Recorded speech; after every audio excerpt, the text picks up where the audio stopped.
با برنامه اخبار آزادی خوش آمدید. سلام بیننده عزیز. امروز 17 اپریل است. در برنامه خبرهای آخرین جهان و تاجیکستان را پیشکش شما میکنیم. سرخط خبرها: واکنش روسیه به تحقیر و اذیت مهاجران در حمام مسکو فعالان جامعه شهروندی قرقیزستان را به غضب آورده است. باید تاکید کنم که رهایی از ناتسیسم نه به اوکراین بلکه به روسیه ضرور است.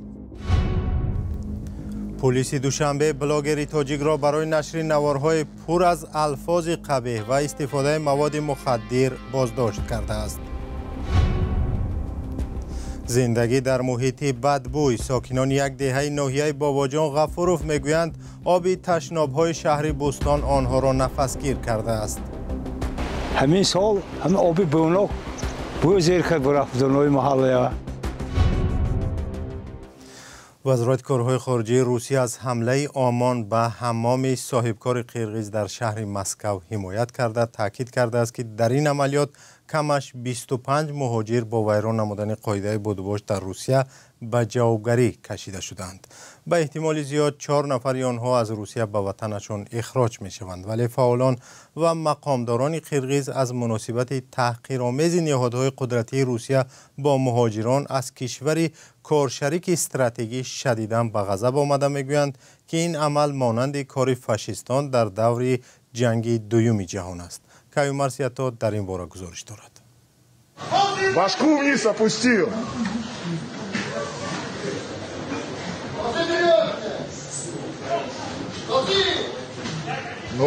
وزارت کارهای خارجه روسیه میگوید که تفتیش حمام شهر مسکو ضد شهروندان کدام کشور مشخص روانه نبود. این عملیات روز 10 اپریل در حمام بادراس در ناحیه تیمریازیوی مسکو گذشت. وزارت میگوید آن طبق نقشه دایر شده 59 کس از حمام به اداره پلیس انتقال یافتند. از این بین 25 نفر برای ویران نمودن شرایط بودوباش شهروندان خارجی در روسیه به جوابگری کشیده می شوند. نشر نوارهای عملیات پلیس روسیه در حمام صاحبکار قرقیز که در میان مهاجران معروف بوده است باعث به اعتراضهای شدید در جامعه قرقیزستان شد.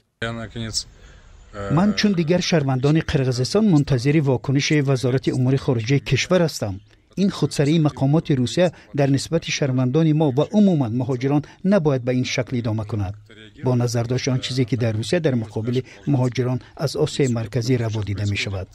باید تاکید کنم که رهایی از ناتسیسم نه به اوکراین بلکه به روسیه ضرور است. تفتیش تحقیرآمیز مهاجران قرقیز در حمام مسکو با واکنش جدی وکیلان مردمی قرقیز هم مواجه شد.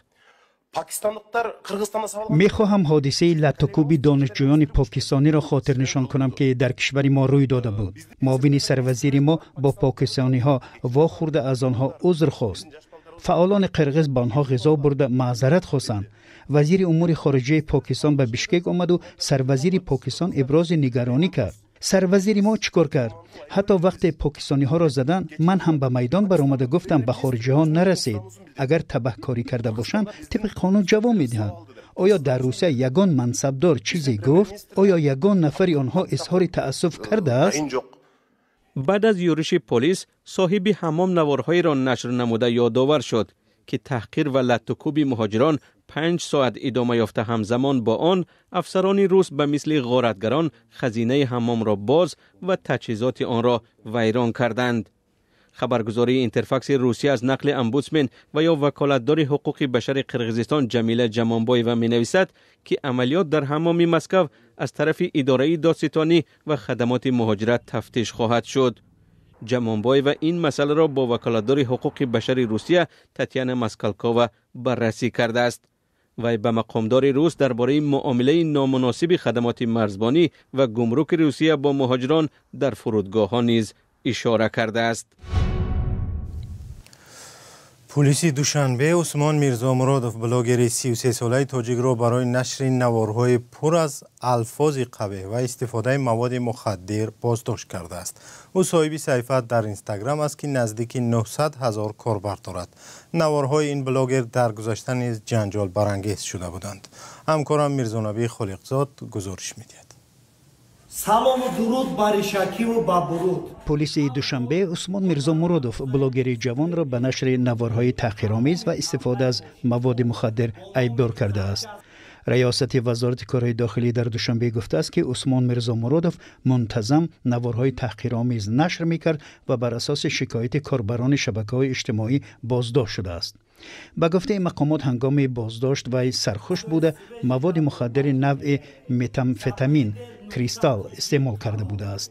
نظر نزدیکان بلاگر بازداشت شده به این اتهام معلوم نیست، ولی پیشتر به شرح‌های کاربران درباره استفاده مواد مخدر و این اتهام را رد کرده بود که ضد نشأه‌مندی است.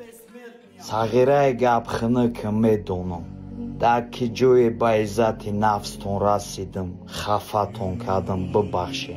وزارت کارهای داخلی گفته است عثمان میرزا مرادوف با قرار دادگاه شاه منصور برای 15 روز حبس شده است.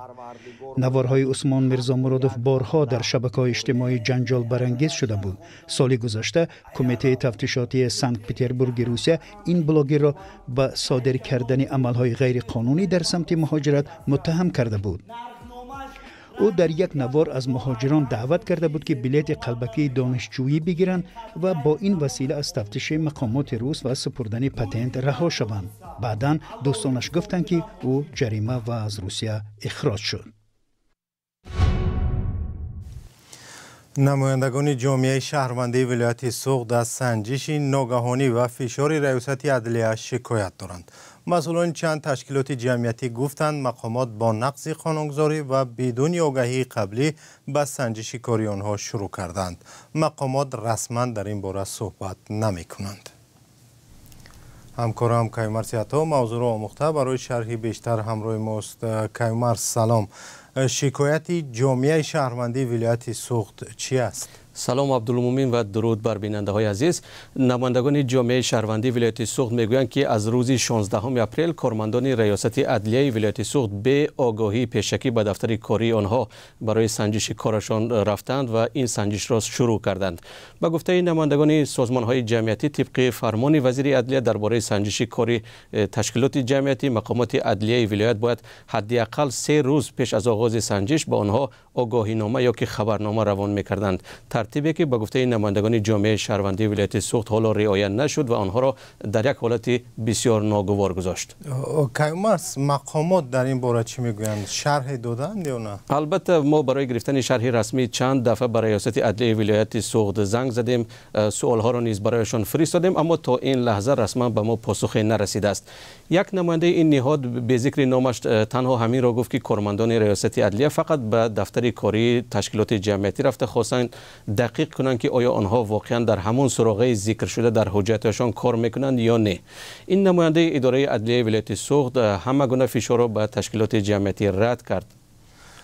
کیومرث اگر هدف تنها انیق کردن سراغه حقوقی باشد، پس نگرانی کارمندان تشکیلات جمعیتی در ولایت سوغد در چی است؟ عبدالمومن نمایندگان جامعه شهروندی سوغد میگویند که البته هدف مقامات تنها سنجیدن این نیست که آنها در سراغه ثبت شده کار میکنند یا که نه.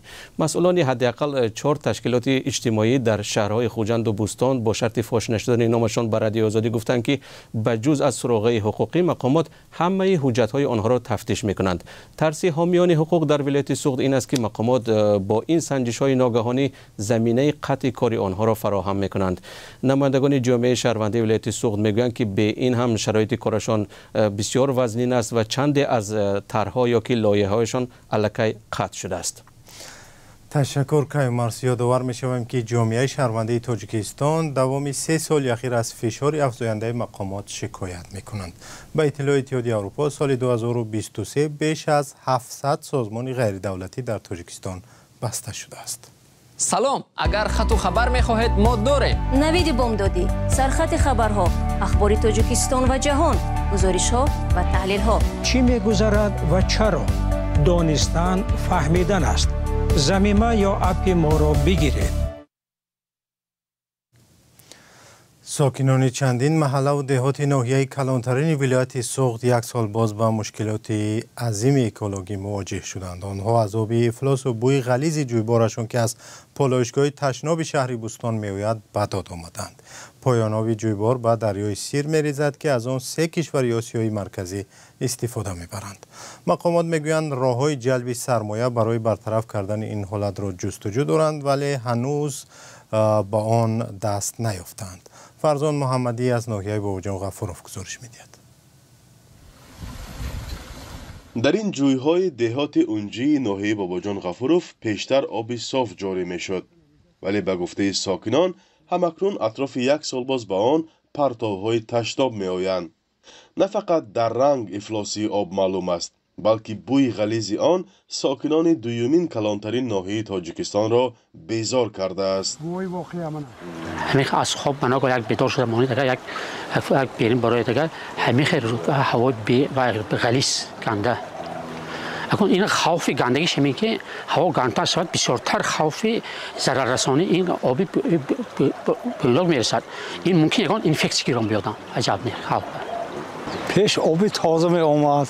از همون آب ما استفاده بوده نوشاکری هم کار می فرمودیم. حاضر من یک همین سال همین آبی بوناک بوی زیر کرد برفت دنوی محله. همین زمان همین کانال دنوی محله هم جو می رد. اول حوض ما های مونده. حوض می دراد. حوض بوناک شده است. آب افلاس به این جویبار که به دریای سیر می ریزد از تشناب شهر بوستان می آید که در میدان قریب 22 هکتار جایگیر شده تقریباً 30 حوض دارد. به این پالایشگاه که در زمان شوروی ساخته شده است پسمانده های آب ساکنان شهر و چند کارخانه صنعتی ناحیه باباجان غفورف می ریزد. میرزا غفور شریفوف 70 ساله همراه عائله و فرزندانش در کنار همین پالایشگاه زندگی می کند و جریان بد شدن شرایط کاری آن را سال به سال بیشتر مشاهده می کند. دور شوروینده این حوض‌های بولدوزر که تازه می‌استادن چخورش پس بود حاضر چخورش چخور آبش بسیار تازه کنی نیست با کدام مرخانه من این پلیگان باورده و که دیگه مرغ کشته آبراباد که میکنن آبای خون و وای آمده همه روز میکند. ساکنان میگویند بارها به مقامات مراجعت کردند ولی نتیجه را ندیدند. همین 1 سال زیاد شد اینجا مسئله ها یک دوبار آمدگی و پار نه همیشه بروز آمدگی بودن از همون اکلاکی ولایت یک آمده ایستاده خیلی وقت نشتن و کردن یک ماه دور نشد تازه میکنند میگیرد گفتن دیگه نگفت ولی چون که کارخانه طرف زیاد شده که طرف من نه ابیام همین پرتافتنی آبی پرتاو زیاد شد احوالی بسیار شد ساختمان ها بسیار شد من وای کجا رفت است ولی همه خانه های استقامتی بلند آشیانه آبش و برای رئیسان حکومت‌های شهر بوستان و ناحیه باباجان غفورف میگویند از مشکلات آگاهند و راه حل آن را جستجو دارند. این مسئله مشترک است. گروه کاری از طرف مقامات اجرایی حاکمیت دولتی ولایت سوخت تحت راهبری معاون یکم رئیس ولایت تأسیس داده شده است. کارها رفته ایستادند و فکر میکنم که به نزدیکی حل خودش را مییابد. همچنین اولیه پیش یا دیگه دورهای پیش یا راه الटरनेटिवی که 2 کیلومترش قبورا را بردگی هم نیستن.